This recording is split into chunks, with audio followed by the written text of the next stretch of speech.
Je vous présente aujourd'hui un tarot russe qui s'appelle le tarot Charme et Potion.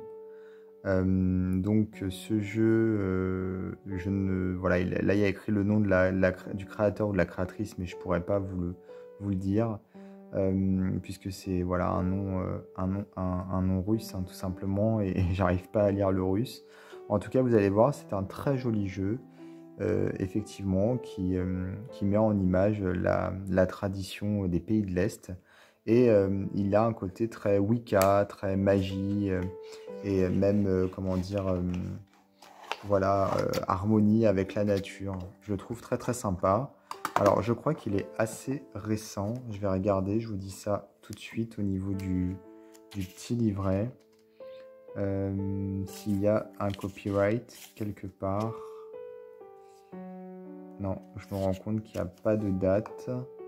Mais il me semble qu'il est sorti en 2020 ou 2021. Pour le coup, je ne pourrais pas vous dire exactement. Donc le livret, il est en russe uniquement, bien sûr.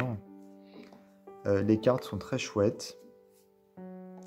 Mais vous voyez, elles sont assez fragiles parce que là, elle est déjà un petit peu abîmée. Alors que j'ai jamais utilisé le jeu. Donc je pense que, je sais pas, peut-être qu'il y a eu au niveau de la boîte, peut-être que le fait qu'il y ait du relief au fond de la boîte, ça abîme les cartes. Elles ont limite pas de traitement, vous savez, on dirait presque du carton brut.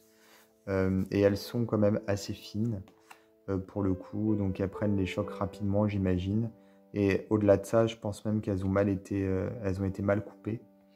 Voilà, c'est pas de la super qualité, hein. Vraiment, on voit bien ici, ça s'effiloche complètement. Il y a le papier qui part. Le carton, c'est un peu pareil sur toutes les cartes en fait, si on regarde, elles sont déjà bien abîmées. Je les ai jamais utilisées. Donc c'est un jeu qu'on va pas trop utiliser, je pense, quand on l'a. C'est plus pour la collection. En tout cas, il est très chouette. Le dos, il est tout simple. Vous l'avez déjà vu puisque je vous l'ai montré. Mais ouais, on retrouve donc, comment expliquer? C'est un petit peu, si vous voulez, un jeu de, ouais, sur le paganisme en fait, mais en version pays de l'Est.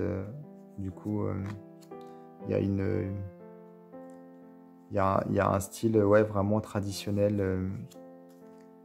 J'imagine en tout cas, parce que je suis pas, voilà, je connais pas beaucoup, mais les pays de l'Est, mais c'est ce que je ressens en regardant le jeu, même au niveau des habits traditionnels, etc. Mais c'est vrai qu'on retrouve quand même l'univers du paganisme, hein.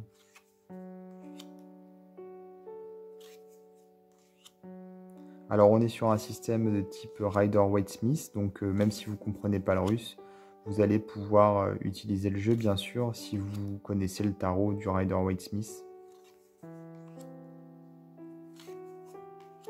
Ah, celle-ci, je la trouve très belle.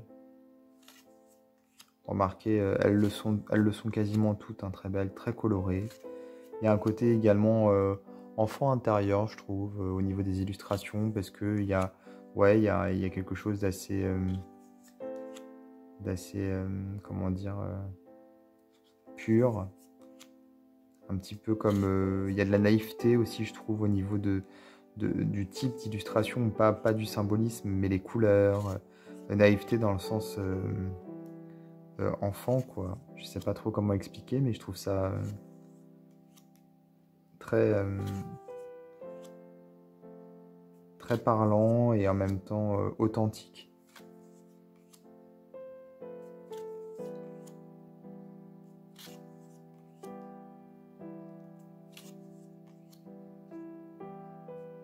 Vraiment, les cartes sont très très belles.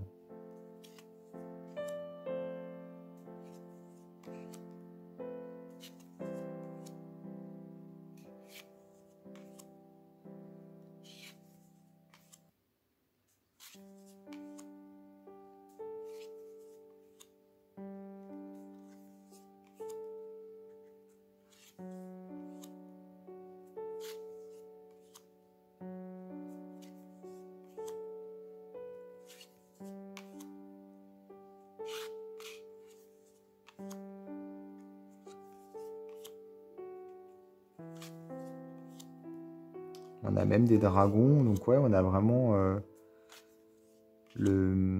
je sais pas, il y a quelque chose d'assez... comment expliquer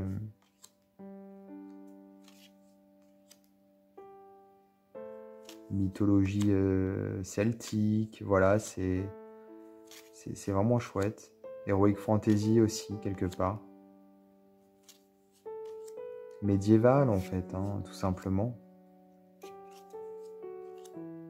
Avec, là, on peut imaginer Odin, donc on peut effectivement retrouver comment dire, la mythologie nordique, hein, bien sûr.